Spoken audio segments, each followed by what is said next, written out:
ونتوكل عليه ونعوذ بالله من شرور أنفسنا ومن سيئات أعمالنا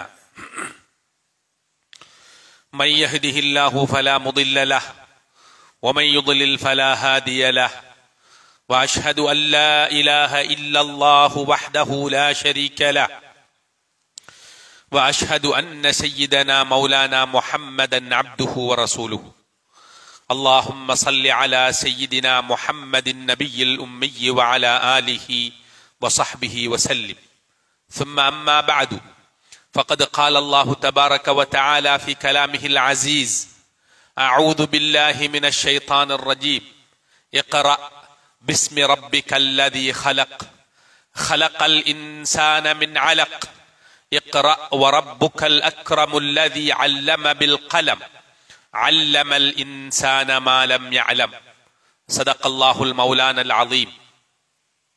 அளவற்ற அருளாளன் நிகரற்ற அன்புடையோன் ஏகநாயன் எல்லாம் வல்ல அல்லாஹ் சுப்ஹானஹு வ தஆலாவுக்கே சர்வ புகழும் புகழ்ச்சியும் அரசோச்சியும் உண்டாகட்டும். சத்திய தூதர் சன்மார்க்க போதகர் சாந்தி நபி சர்தார் தோ ஆலம் கரீம் முஹம்மது முஸ்தபா ஸல்லல்லாஹு அலைஹி வஸல்லம் அவர்கள் மீதும்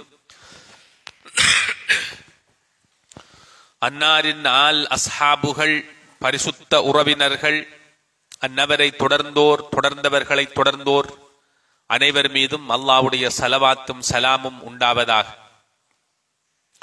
அல்லாஹ் எமக்கு கடமையாக்கி இருக்கின்ற கடமைகளுள் ஒன்றான புனிதமான ஜும்ஆவினுடைய கடமையை நிறைவேற்றுவதற்காக வேண்டி அல்லாஹுவின் மாளிகையில் ஒன்று கூடியிருக்கும் இஸ்லாமிய சகோதரர்களே, அல்லாஹ் சுப்ஹானஹு வ தஆலா நீங்கள் உங்களது வாழ்க்கையில் எந்தெந்த விடயங்களை எல்லாம் எடுத்து நடந்து கொள்ளுங்கள் என எமக்கு கட்டளையிட்டுள்ளானோ அந்த விடயங்களை எங்களால் முடிந்தளவு எடுத்து நடந்து கொள்ளும்படியும், எந்தெந்த விடயங்களை எல்லாம் செய்ய வேண்டாம் தவிர்ந்து கொள்ளுங்கள், விலகிக் கொள்ளுங்கள், விலக்கிக் கொள்ளுங்கள் என எம்மை எச்சரித்துள்ளானோ அந்த விடயங்களை விட்டு முற்றுமுழுதாக ஒதுங்கி தவிர்ந்து நடந்து கொள்ளுமாறு ஆரம்பமாக எனக்கும் அப்பால் உங்களுக்கும் வசியத்தென்னும் நற்கட்டளை பிறப்பித்தவனாக இஅ்திகாஃபுடைய நிய்யத்தையும் நினைவூட்டியவனாக இன்றைய ஹுத்பா பிரசங்கத்தினை ஆரம்பம் செய்கின்றேன். பேரன்புக்கும் பெருமதிப்புக்கும் உரிய இஸ்லாமிய சகோதரர்களே, இன்றைய ஹுத்பாவிலே சிறந்த நல்ல பண்பாடும் அறமும் கொண்ட ஒரு சமுதாயத்தை உருவாக்க வேண்டிய, ஒரு சமுதாயத்தை உருவாக்கி எடுக்க வேண்டிய ஒரு பாரிய பொறுப்பு எமக்கு இருக்கின்றது. அதற்கு மிக முக்கியமான அடிப்படையான ஓர் அம்சமாக கணிக்கப்படுவது கல்வி. கல்வியினூடே அறம் நிறைந்த, ஒழுக்கம் நிறைந்த, நல்ல பண்பாடுள்ள ஒரு சமுதாயம் உருவாக்கப்பட வேண்டும் என்பதுதான் இஸ்லாம் எமக்கு சொல்லுகின்ற விடயம். உண்மையாக இது மிகவும் விரித்து விசாலமாக ஆழமாக பேசப்பட வேண்டிய ஒரு பெரும் பரப்பு. குறிப்பிட்ட சில விடயங்களை மட்டும் இங்கே முன்வைக்கலாம் என்று நினைக்கின்றேன். சகோதரர்களே, பெரியார்களே, கனவான்களே, கல்வி என்றால் என்ன? குறிப்பாக இஸ்லாத்தின் கல்வி கோட்பாடு என்ன? இஸ்லாம் கல்வியை எமக்கு எப்படி கற்றுக்கொள்ளும்படி சொல்லுகின்றது? கல்வியின் நோக்கம் என்ன? கல்வியின் மூலம் எட்டப்பட வேண்டிய அடைவுகள் என்ன என்பதனையெல்லாம் மிகவும் விசாலமாகவும் தெளிவாகவும் கூறியிருக்கின்றது. அந்த வகையில் மேலே நான் ஓதி காண்பித்த அந்த வசனங்கள் சூரத்துல் அலக்குடைய முந்திய 5 வசனங்களும் எங்களில் யாருக்கும் தெரியாமல் இருக்க முடியாது. ஏனென்றால் புனிதமான தீனுல் இஸ்லாத்தை, இந்த ரிசாலத்தை உலகத்திற்கு கொண்டு வந்த முதல் வசனங்கள் இந்த 5 வசனங்கள் தான்.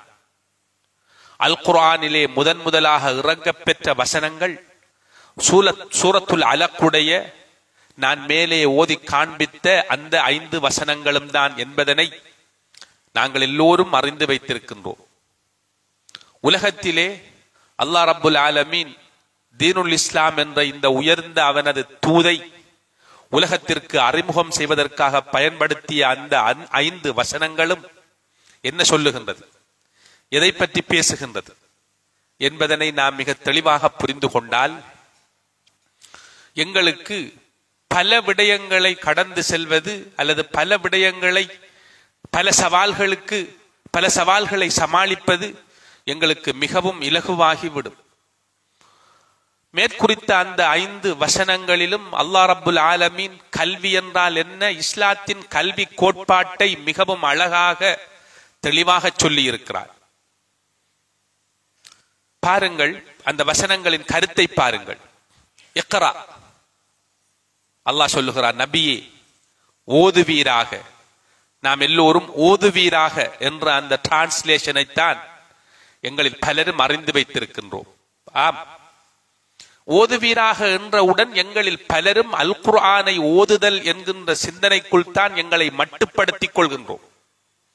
அப்படி அல்ல. இந்த வசனம் மிகவும் விசாலமான ஒரு கருத்தோடு பார்க்கப்பட வேண்டிய, கண்ணோட்டத்தோடு நோக்கப்பட வேண்டிய ஒரு விடயம். வாசிப்பீராக, கற்றுக்கொள்வீராக என்கின்ற மிக ஆழமான கல்வியை தேடி கல்வியை கற்றுக்கொள்வீராக, வாசிப்பீராக என்ற கருத்தை தாங்கி நிற்கின்ற ஒரு வசனம், கட்டளையாக இடப்படுகின்ற முதலாவது வசனம். இது ஒரு கட்டளை. இக்ரா, கரா என்ற வினை சொல்லிலிருந்து ஒரு ஓர்டர், ஒரு ஏவல் வினையாக பயன்படுத்தப்படுகின்ற ஒரு சொல் இக்ரா என்பது. வாசிப்பீராக. பிஸ்மி ரப்பிக்கல்லதீ ஹலக், இந்த முழு படைப்பையும் படைத்த உமது ரப்பின் திருப்பெயரால் ஓதுவீராக, வாசிப்பீராக, கற்றுக்கொள்வீராக. சுப்ஹானல்லாஹ். கல்வி கோட்பாட்டை மிக தெளிவாக இந்த வசனம் சொல்லிவிட்டது. ஹலக்கல் இன்சான மின் அலக். ஒரு மனிதன் கற்றுக்கொள்கின்ற கல்வியின் ஆழம் எவ்வளவு, எதுவரை செல்ல வேண்டும் என்கின்ற அதன் ஆழத்தை சொல்லுகின்றது இந்த வசனம். ஹலக்கல் இன்சான மின் அலக். அலக் என்கின்ற இரத்த கட்டியிலிருந்து மனிதனை அல்லாஹ் படைத்தார். மிக பெரும் விஞ்ஞானத்தை சொல்லுகின்றது. இக்ரா, வாசிப்பீராக, ஓதுவீராக. வரப்புக்கல் அக்ரமுல்லதி அல்லம பில் கலம், எழுதுகோல் கொண்டு எழுத கற்பித்த மகத்தான சங்கை பொருந்திய உமது ரப்பு, அவன் பெயரால் ஓதுவீராக. அல்லமல் இன்சான மாலம் யஅலம், மனிதன் அறியாதவற்றையெல்லாம் அவன்தான் மனிதனுக்கு கற்றுக் கொடுத்தான். சகோதரர்களே, இந்த அல் குர்ஆனிலே முதலாக இறங்கப் பெற்ற இந்த 5 வசனங்களில் உள்ள ஒவ்வொரு எழுத்துக்களும் மிகவும் நுண்ணியமாக ஆராய்ச்சி செய்யப்பட்டு முன்வைக்கப்பட வேண்டியவைகள், பேசப்பட வேண்டியவைகள் என்பதில் மாற்று கருத்தில்லை. அதனை இஸ்லாமிய அறிஞர்கள், இஸ்லாமிய உலகு பேசியிருக்கிறது. உண்மையாக எங்களில் பலரும் இஸ்லாத்தின் கல்வி கோட்பாட்டை புரிந்து கொள்ளவே இல்லை. ஒரு மனிதன் கல்வியை கற்றுக்கொள்ள வேண்டும். பிஸ்மி ரப்பிக்கல்லதீ ஹலக், இந்த பிரபஞ்சத்தை படைத்த, முழு படைப்பையும் படைத்த அந்த ரப்பின் திருநாமம் நிறுத்தி கல்வியை தேடுவீராக, கற்றுக்கொள்வீராக என்பதனூடாக, நீ கற்றுக்கொள்கின்ற கல்வியினூடாக ஓர் உயர்ந்த ஒழுக்க விழுமியங்களை, தார்மீக பண்புகளை பெற்றவனாக நீ மாற வேண்டும். அல்லாஹ்வின் பெயர் நிறுத்தி கற்றுக்கொள்ளப்படுகின்ற கல்வி ஒரு மனிதனை எப்பொழுதும் புடம்போடக்கூடியதாக, நல்ல பண்பாடுகளையும் நல்ல சிந்தனைகளையும் அவனுக்கு வார்க்கக்கூடியதாக இருக்கும் என்பதுதான் இஸ்லாத்தின் கல்வி கோட்பாடு. சகோதரர்களே, இஸ்லாத்தின் இந்த கல்வி கோட்பாட்டை தழுவித்தார் கல்வி கற்றுக் கொடுக்கப்பட்டது. இஸ்லாம் அறிமுகமான முதலாவது, இரண்டாவது, மூன்றாவது நூற்றாண்டின் இஸ்லாத்தின் கல்வி வளர்ச்சியை நீங்கள் பார்த்தால் மிக பெரும் உண்மைகளை, பல உண்மைகளை நீங்கள் புரிந்து கொள்ளலாம். உலகத்திலே மாபெரும் அறிவியல் புரட்சி ஒன்றை இஸ்லாம் செய்தது. கல்வி என்று வருகின்ற பொழுது குர்ஆனை ஷரியாவை மட்டும் கற்றுக்கொள்வதல்ல, மனித சமுதாயத்திற்கு தேவையான, மனித மேம்பாட்டுக்கு தேவையான, மனித அபிவிருத்திக்கு தேவையான, இந்த பூமியை வளப்படுத்தக்கூடிய எல்லாமே மனிதர்களால் எங்களால் கற்றுக்கொள்ளப்பட வேண்டும். அதில் கடைபிடிக்கப்பட வேண்டிய இறை ஒழுக்கங்களும் பண்புகளும் அல்லாஹ் ரப்புல் ஆலமீன் எமக்கு கற்றுத்தருகின்ற தார்மீக ஒழுக்கங்களும் பண்புகளும் என்றும் எங்களால் கடைபிடிக்கப்பட வேண்டும் என்பதனை இஸ்லாம் வலியுறுத்துகின்றது. நீங்கள் பாருங்கள், இஸ்லாம் உலகத்திற்கு அறிமுகமான பொழுது எப்படி ஒரு பயங்கரமான சூழ்நிலை அன்று இருந்ததென்று எங்கள் எல்லோருக்கும் தெரியும். அதனை பற்றி சொல்ல தேவையில்லை. ஐயாமுல் ஜாஹிலியா, ஜாஹிலியத்து காலம், மடமை காலம் என்று அதனை சொல்லுகிறார்கள். மனிதர்கள் அறியாமை எனும் இருளில் மூழ்கி இருந்தார்கள். மனிதர்கள் மனிதர்களை அடிமையாக்கி மனிதர்களை புசித்து வாழ்ந்து கொண்டிருந்தார்கள். அங்கே அறம், நீதி, சமத்துவம், சுதந்திரம் என்று எதுவுமே இருக்கவில்லை. அறியாமை எனும் இருள் படுபயங்கரமாக சூழ்ந்திருந்தது. மனித நாகரிகத்திற்கும் மனித பண்பாடுகளுக்கும் அப்பாற்பட்ட மிக மோசமான ஒரு உலகுதான் அன்றைய அரேபிய தீபகற்பத்தை ஆழ்ந்து கொண்டிருந்தது. இந்த பஞ்சமா பாதக செயற்பாடுகளில் இருந்து அந்த சமுதாயத்தை விடுவித்து அந்த சமுதாயத்திலே அறியாமை என்னும் இருளை அகற்றி அறிவு எனும் ஒளி புகட்டுவதற்காக அல்லாஹ் ரப்புல் ஆலமீன் இஸ்லாம் என்கின்ற உயரிய இந்த தூதுத்துவத்தை அறிமுகம் செய்த முதலாவது ஆரம்ப வசனங்கள் கல்வியை பற்றி சொல்லுகின்றது. கற்றலினூடே நல்ல சிறந்த கல்வி பின்புலம் கொண்ட ஒரு சமுதாயத்தை உருவாக்குவதனூடேதான் அந்த சமுதாயத்தில் மறுமலர்ச்சியையும் வெற்றியையும் எழுச்சியையும் காணலாம் என்பதனை இஸ்லாம் இந்த வசனங்களில் அடித்து சொல்லுகின்றது. அதனை ஒவ்வொரு இஸ்லாமியனும் புரிந்து கொள்ள வேண்டும்.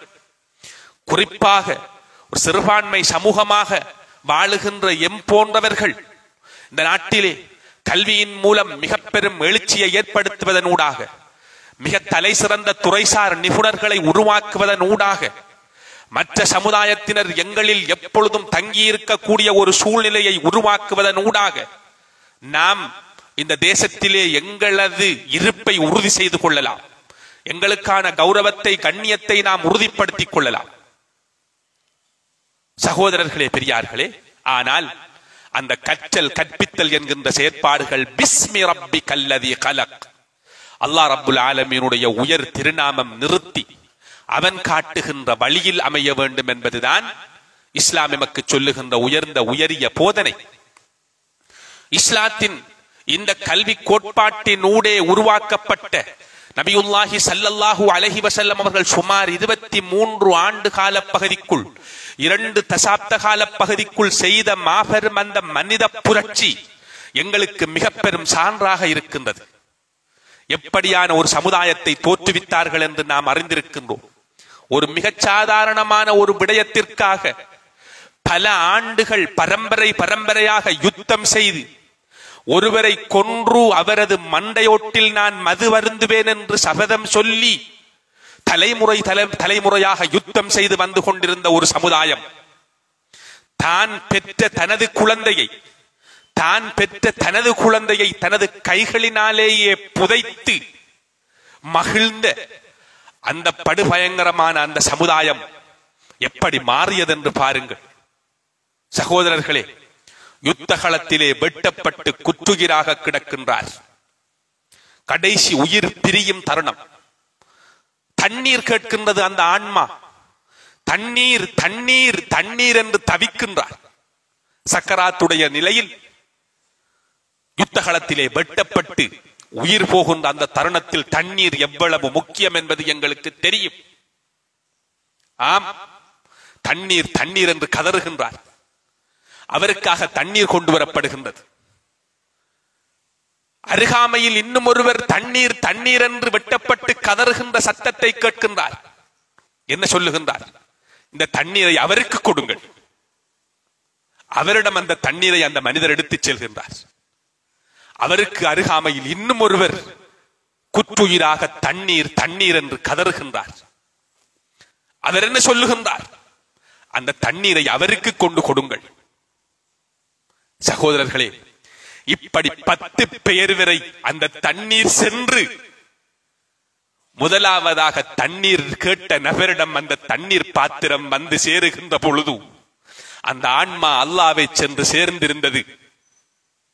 ஆம், உன்னை வெட்டி உனது மண்டையோட்டில் மது வருந்துவேன் என்று சபதம் செய்த அந்த சமுதாயம், அதற்காக பல தலைமுறைகளை யுத்த களத்தில் நிறுத்திய அந்த சமுதாயம், அப்படியானவர்கள் சகோதரர்களே, உயிர் பிரியும் தருணத்தில் அந்த தண்ணீரை கூட, ஒரு சொட்டு தண்ணீரை கூட எனது சகோதரனுக்கு கொடுங்கள் என்று சொல்லுகின்ற உயர்ந்த தார்மீக, உயர்ந்த உன்னதமான பண்பை இந்த உலகம் மிக மோசமான சுயநலங்களால் ஆளப்படுகின்ற இன்றைய இந்த நவீன யுகம் பார்த்து பிரமித்து ஆச்சரியத்தின் சிகரத்தில் நிற்கின்ற அளவு பல சாதனைகளை இஸ்லாத்தின் மூலம் புகுட்டப்பட்ட கல்வி இந்த உலகத்திலே சாதித்திருந்தது.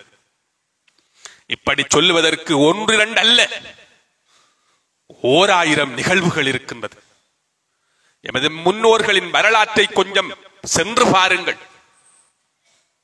பணிவு, தன்னடக்கம், எவ்வளவு பணிவு சகோதரர்களே! பணிவு, தன்னடக்கம், நாவடக்கம், நீதத்தை பேணுதல்,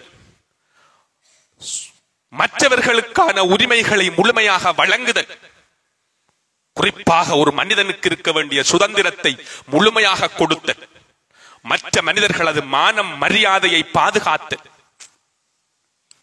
ஒவ்வொருவருக்கும் உரிய தகுதியையும் தராசரத்தையும் கொடுத்தல் என்கின்ற மிக உயரிய விழுமியங்களை ஈமானிய கல்வி, இஸ்லாம் சொல்லுகின்ற கல்வி அவர்களுக்கு கொடுத்து மனித சிகரங்களை, மனித பண்பாடுகளில் உச்சநிலைக்கு பண்பாடுகளின் சிகரங்களை உருவாக்கி தந்ததென்றால் மிகையாகாது.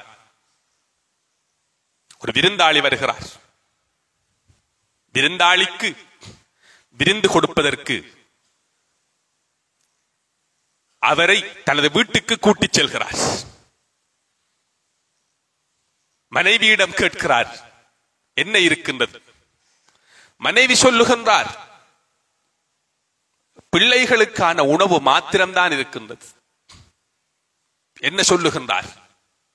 விளக்கை அணைத்து விடு, பிள்ளைகளுக்கான அந்த உணவை நீ விருந்தாளிக்கு ஏற்பாடு செய்து வைத்து விடு, பிள்ளைகளை தூங்கவை, விளக்கை சாப்பிட ஆரம்பிக்கின்ற பொழுது விளக்கை அணைத்து விடு, நான் சாப்பிடுவது போன்று சைக்கினை செய்கின்றேன், வந்திருக்கின்ற விருந்தாளி வயிறு நிறைய சாப்பிடட்டும்.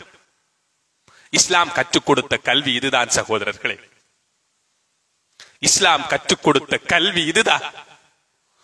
அல்லாஹ் அல் குர்ஆனிலே சொல்லுகிறான் அல்லவா, இதன் பின்னணியை வயுஸிரூன அலா அன்ஃபுஸிஹிம் வலவ் கான பிஹிம் ஹஸாஸா, அவர்கள் தேவையுடையவர்களாக இருந்தும் பிறரது தேவையை முற்படுத்தினார்கள். நேரம் சென்று கொண்டிருக்கின்றது, உயர்தர பரீட்சை நடைபெற்றுக் கொண்டிருக்கின்றது, ஹுத்பாவை முடிக்க வேண்டும். ஆம், இப்படித்தான் கல்வி கற்றுக் கொள்ளப்பட வேண்டும். இது பல மணித்தியாலங்கள் பேச வேண்டிய விடயம். இன்றைய இந்த கருப்பொருளை எடுத்துக் கொண்டதற்கான முக்கியமான காரணம் உங்கள் எல்லோருக்கும் தெரியும்.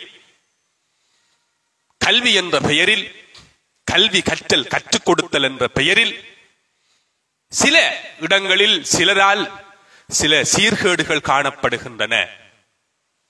குறிப்பாக எங்களது இளம் தலைமுறையினருடைய ஆன்மீக மேம்பாட்டுக்கு சில தடைகள் அங்கே ஏற்படுகின்றன.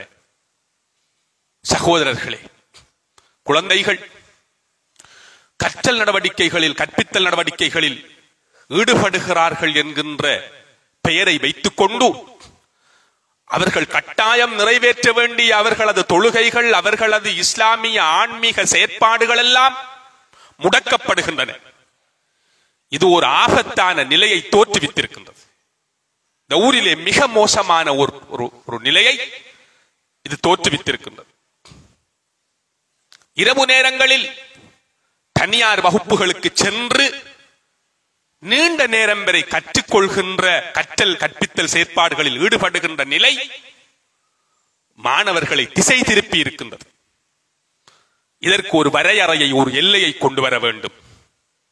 இதற்கு ஒரு கட்டுப்பாடு வேண்டும். அன்று மகரிபு அதான் சொன்னால், மகரிப் தொழுதால் வீடுகளில் ஓதுகின்ற சத்தத்தை கேட்கலாம். குடும்பத்திலே இருக்கின்ற குடும்ப தலைவன், தாய், தந்தை, பிள்ளைகள் என்று எல்லோருமாக இருந்து அல் குர்ஆனை ஓதுகின்ற ஒரு ரம்யமான ஆன்மீக சூழல் இருந்தது. இன்று வீடுகள் எல்லாம் சினிமா திரைப்பட திரைக்குட்டைகளாக மாறிவிட்டது. சகோதரர்களே, நல்ல பண்பாடுகளையும் நல்ல விழுமியங்களையும் விதைக்காத கல்வி எதற்கு என்று கேட்கிறேன். எங்களுக்கு அவர்கள் தேவையே இல்லை. அவன் வைத்தியனாக இருந்தாலும், வைத்திய கலாநிதியாக இருந்தாலும், எவ்வளவு பெரிய நபராக இருந்தாலும், அவனிடம் ஒழுக்கம் இல்லை என்றால் அவனது கல்வியும் அவனும் தேவையே இல்லை. இதுதான் இஸ்லாம் சொல்லுகின்ற விடயம். சகோதரர்களே, சிந்தியுங்கள். படிப்பு படிப்பு படிப்பு படிப்பு என்று 24 மணித்தியாலமும் எங்களது குழந்தைகளை அதட்டி அச்சுறுத்தி கட்டுப்படுத்தி எந்த விதமான வரையறைகளும் இல்லாமல் அவனை அப்படியே விட்டுவிட்டதன் விளைவை இந்த சமுதாயம் என்று அனுபவித்துக் கொண்டிருக்கின்றது. ஒரு வரையறையை கொண்டு வாருங்கள். அனைத்து பள்ளி வாசல்கள் சம்மேளனம் ஒரு தீர்மானத்துக்கு வந்திருக்கின்றது. அக்கரைப்பற்றில் உள்ள அனைத்து வகுப்புகளும் மாலை 6 மணியோடு நிறைவு பெற வேண்டும். உயர்தரத்திற்கு மட்டும் 7 மணி வரை நடக்கலாம் என்கின்ற ஒரு முடிவு எட்டப்பட்டிருக்கின்றது. அதிலும் மாற்றம் வேண்டும். 6 மணிக்கு பிறகு பிள்ளை வீட்டில் இருக்க வேண்டும். இரவெல்லாம் பாதைகளிலே 2-3 பேர்களாக வாகனம் மோட்டார் சைக்கிள் ஓடுவதற்கு அனுமதி பத்திரம் இல்லை, தலைக்கவசம் இல்லை. மோட்டார் சைக்கிளை எடுத்துக்கொண்டு மிக மோசமாக பாதை ஒழுங்குகளை, நாட்டுடைய சட்ட திட்டங்களையும் பேணாமல் பயணிக்கின்றவர்களின் அவல நிலை மிக மோசமாக மாறியுள்ளது. ஒரு தகப்பனாக நீ வீட்டில் இருந்து எனது மகன் வீட்டில் இருக்கின்றானா என்று கண்காணிக்க வேண்டியது எங்களது தார்மீக பொறுப்பு. நான் எங்கே இருக்கின்றேன்? ஒரு தகப்பனாக நான் எனது கடமையை செய்கின்றேனா? ஒவ்வொருவரும் சிந்திக்க வேண்டும். 15-14 வயது நிரம்பியவனுக்கு மோட்டார் சைக்கிளை கொடுத்தது யார் என்று கேட்கிறேன். சகோதரர்களே, மாற்று மத சகோதரர்கள் எல்லாம் இஸ்லாத்தின் இன்றைய நிலையை பார்த்து வியக்கக்கூடிய அளவு எங்களது நிலை மாறிவிட்டது. சிந்திப்போம். நாம் ஒவ்வொருவரும் சிந்திக்க வேண்டிய தருணத்தில் இருக்கின்றோம். ஆன்மீகத்தினூடாக, அழகான அறநெறிகளின் ஊடாக எங்களது குழந்தைகள் போதிக்கப்பட்டு முறையாக அவர்கள் வழிநடாத்தப்படவில்லை என்றால் நாம் நமது தலைமுறையை இழந்து விடுவோம், எமது சந்ததியினரை இழந்து விடுவோம். சகோதரர்களே, இண்டிவிஜுவல் கிளாஸ், தனியான வகுப்புகள் என்று நடைபெறுகின்றது. இன்றைய தொழில்நுட்பம், ஆம், நிகழ்நிலை ஆன்லைன் ஊடாக கற்றுக்கொள்ளப்படுகின்ற பல விடயங்கள் நடைபெறுகின்றது. எதனையும் நாங்கள் எல்லாவற்றையும் நெகட்டிவாக, எதிர்மறையாக சொல்லவில்லை. நல்ல விடயங்களை நாம் எடுத்துக்கொள்ள வேண்டும். ஆம், இன்றைய தொழில்நுட்பம் எங்களுக்கு பல விடயங்களை சாதகமாக்கி தந்திருக்கிறது. கல்வி, ஆய்வு, எழுத்து, அதிகமான விடயங்களில் எங்களுக்கு மிக பெரும் அட்வான்டேஜாக, மிக சாதகமான பல நல்ல விளைவுகளை தந்திருக்கின்றது. அதில் மாற்று கருத்தில்லை. சாதகமானதை சாதகமாக எடுத்துக்கொள்வோம். சாதகமான விடயங்களை பாதகமாக பயன்படுத்துவது மிக பெரும் பஞ்சமா பாதகங்களை இந்த பூமியில் ஏற்படுத்துவதற்கு காரணமாக வந்துவிடும். அதற்கு இடமளிக்க கூடாது. நான் பெற்ற எனது பிள்ளையாக இருந்தாலும் தனி அறைகளில் அவர்கள் பூட்டிக் கொண்டு எந்த விதமான ஆன்லைன் நிகழ்நிலை வகுப்புகளிலும் கலந்து கொள்வதற்கு அனுமதிக்க வேண்டாம். சகோதரர்களே, மதிப்புக்குரிய பெற்றோர்களே, தாய்மார்களே, உங்களது பிள்ளை போனோடு அல்லது லேப்டாப்போடு பூட்டிய அறைகளில் தனியாக இருக்க விடாதீர்கள்.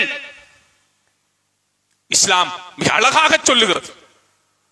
ஒரு அந்நிய ஆணும் பெண்ணும், நபியுல்லாஹி ஸல்லல்லாஹு அலைஹி வஸல்லம் அவர்கள் சொன்னார்கள், ஒரு அந்நிய ஆணும் பெண்ணும் தனியாக இருந்தால் 3வது நபராக ஷைத்தான் இருக்கிறான் என்று சொன்னார்கள். ஷைத்தான் விடமாட்டான். ஷைத்தான் அவனது வழிக்கு அழைத்து சென்று விடுவான். இன்று எங்களது பெண் பிள்ளைகளை மிக மோசமாக லாவகமாக பசப்பு வார்த்தைகளால் வேட்டையாடுவதற்கு பல ஓநாய்கள் அலைந்து திரிகின்றன. அவர்களது கைகளில் போன்களையும் லேப்டாப்புகளையும் வைத்துக் கொண்டு அலைந்து திரிகிறார்கள். பலர் இதில் சிக்கி தவிக்கிறார்கள். இதற்கு இடமளிக்க வேண்டாம்.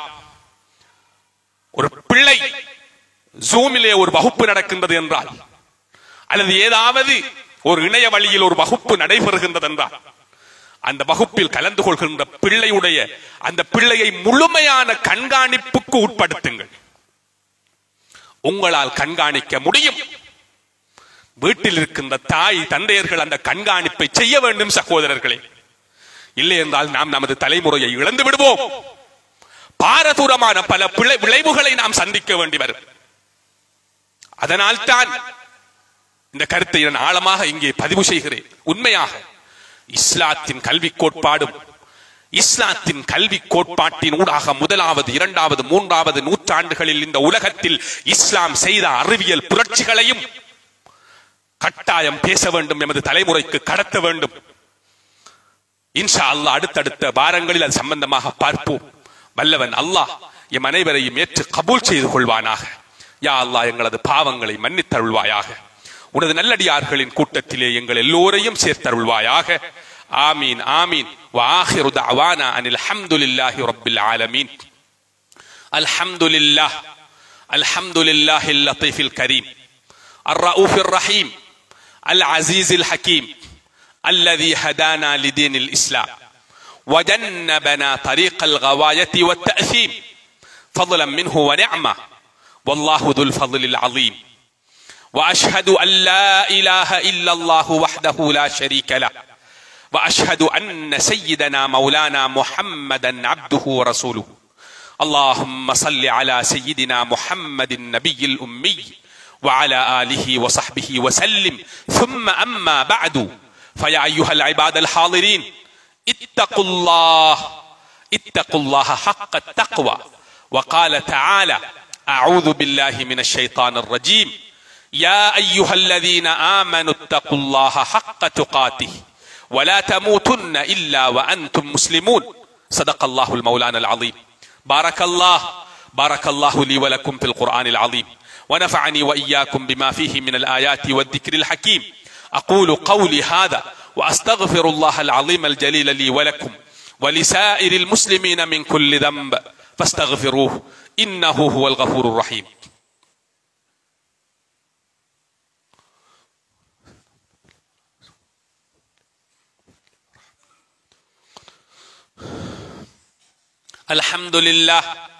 الحمد لله على إحسانه والشكر له على توفيقه وامتنانه. وأشهد أن لا إله إلا الله وحده لا شريك له وأشهد أن سيدنا مولانا محمدا عبده ورسوله. اللهم صل على سيدنا محمد النبي الأمي وعلى آله وأصحابه وإخوانه وسلم تسليما كثيرا. ثم أما بعد فيا أيها الناس اتقوا الله حق التقوى واستمسكوا من الإسلام بالعروة الوثقى واحذروا المعاصي فإن أقدامكم على النار لا تقوى. واعلموا أن أحسن الحديث كتاب الله وخير الهدي هدي محمد صلى الله عليه وسلم وشر الأمور محدثاتها وكل بدعة ضلالة. وعليكم بالجماعة فإن يد الله على الجماعة ومن شذ في النار. واعلموا أن الله سبحانه وتعالى أمركم بأمر بدأ فيه بنفسه فقال تعالى قولا كريما إن الله وملائكته يصلون على النبي يا أيها الذين آمنوا صلوا عليه وسلموا تسليما. اللهم صل على سيدنا محمد صاحب الوجه الأنور والجبين الأزهر.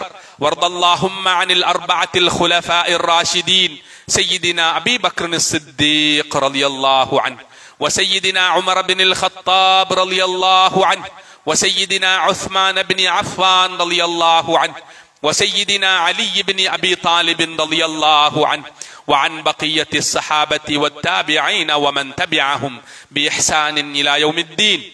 وعنا معهم بعفوك وكرمك وإحسانك يا أرحم الراحمين. اللهم أعز الإسلام والمسلمين وأذل الشرك والمشركين وانصر عبادك الموحدين. اللهم ادفع عنا الغلا والوبا والربا والزنا والزلازل والمحن وسوء الفتن ما ظهر منها وما بطن عن بلدنا هذا خاصة وعن سائر بلاد المسلمين عامة يا رب العالمين. ربنا آتنا في الدنيا حسنة وفي الآخرة حسنة وقنا عذاب النار. ربنا اغفر لنا ولإخواننا الذين سبقونا بالإيمان ولا تجعل في قلوبنا غلا للذين آمنوا ربنا إنك رؤوف رحيم. ربنا اغفر لنا ولوالدينا ربنا رب ارحمهما كما ربياني صغيرا. وصلى الله وسلم على سيدنا محمد وعلى آله وصحبه أجمعين والحمد لله رب العالمين. عباد الله، إن الله يأمر بالعدل والإحسان وإيتاء ذي القربى وينهى عن الفحشاء والمنكر والبغي يعظكم لعلكم تذكرون. اذكروا الله العظيم الجليل يذكركم واشكروه على نعمه يزدكم ولذكر الله أكبر والله يعلم ما تصنعون. أقم الصلاة.